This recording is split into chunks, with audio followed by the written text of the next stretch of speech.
To create a four-grid storyboard of your favorite recipe, here's what you need to do. Inside ChatGPT, carefully think about your topic or the focus of your storyboard. It could be about cooking pasta or a dish or anything that requires a step-by-step process and is better when shown in a storyboard.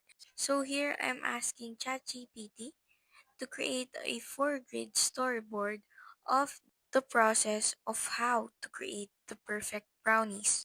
If you look at my prompt, I'm asking ChatGPT to make it colored and engaging. This is good for those people who want to create cookbooks and show people how to do it. Now I'm just gonna wait on it to generate and look at how fast ChatGPT created our storyboard.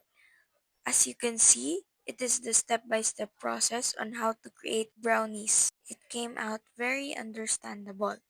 Alright, so now you know how to make a four-grid storyboard. Watch this playlist to get more image prompt ideas.